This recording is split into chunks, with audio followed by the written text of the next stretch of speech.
What's up? Gonna be working on the F-150 today. It's gonna be part one of fixing this crap up. I'm gonna start by cleaning out the whole interior. You can see I got a new seat we're gonna put in first with the new seat cover, and I'm just gonna clean up all the trash and vacuum everything out, clean the whole interior, and yeah. So this will be part one.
Alright guys, so we're pretty much halfway through this whole seat swap thing.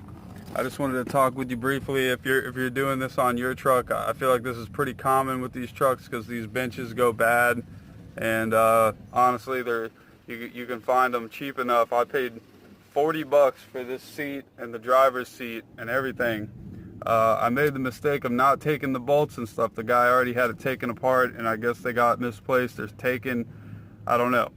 So basically, once I got it, I can't flip the camera around. But basically, that's the hole. It's there, but it's not tapped. And same thing in the back. It's just not tapped. Everything else, the seatbelt bolt lines up. The passenger side seats line up.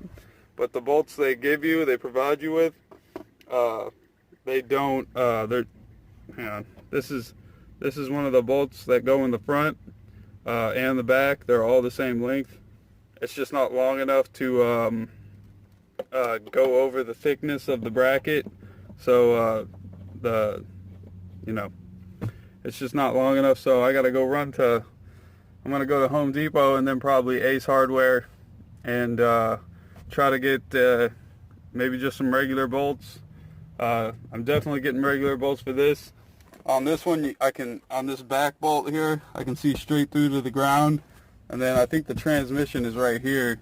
So that might be a problem getting into that one, but at least if I can get 3 on there, it should hold down pretty good. And then eventually I'll probably just wind up tapping this hole and running a bolt through that. So yeah, so I'm gonna make a quick run, and I'm gonna take this hardware with me and go get this shit, go get this stuff,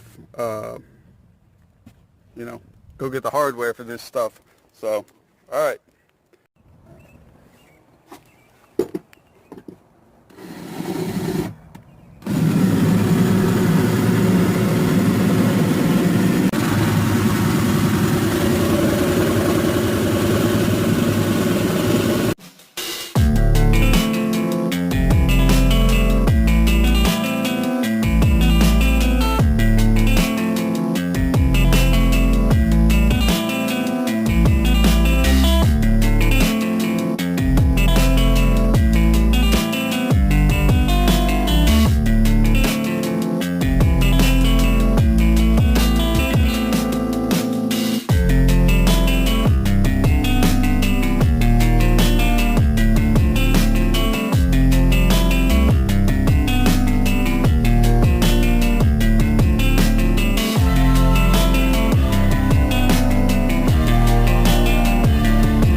Alright guys, so it's a bolt hole right here. That is for the back side of the middle seat on this bench slider. This other bolt is right up under here, right by the fuel lines. Be extra careful when you're drilling. And then the bolt's just right there. And there's already a pre-drilled hole right there with a plug in it. And then that's the drive shaft, transmission, all that stuff. And then I'm right under the driver's side of the vehicle here. So this is the seat belt bolt. That's the back middle seat bolt. And then I've got this bolt back through here. That's another seat bolt. And then there's another one right in this hole that you can kind of put a bolt through. And that's going to be the next one I do. So, alright, I'm going to shut this off.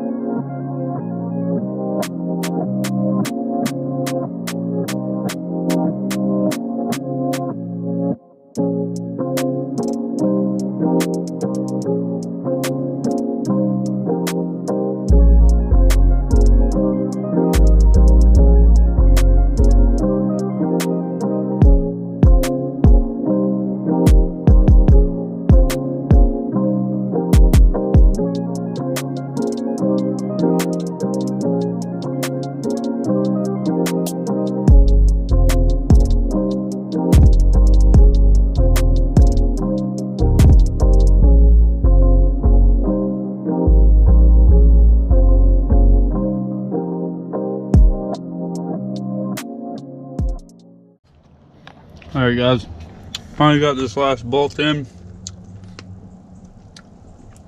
That shit was extremely difficult. A lot more difficult than I thought. I'm going to show you the underside and what I had to do. There's probably a better way to do this, but I just wanted to get this thing done, and you know, it's an older truck, so whatever. So here we go.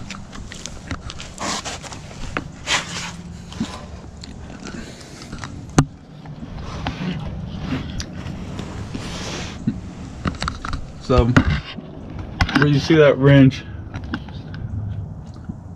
is where I had to cut into the little cab. It's just a little support. It ain't gonna hurt it none. I had to use a wrench for my 2-cycle equipment to actually get on the bolt and hold it. There is no bolt for the rear. That probably would have been easier.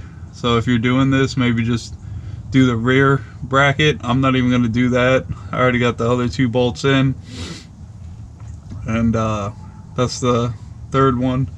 So in my book, that's good enough. This was a lot more difficult than I thought. Thought I'd just be able to bolt this thing up, but that was not the case. So alright.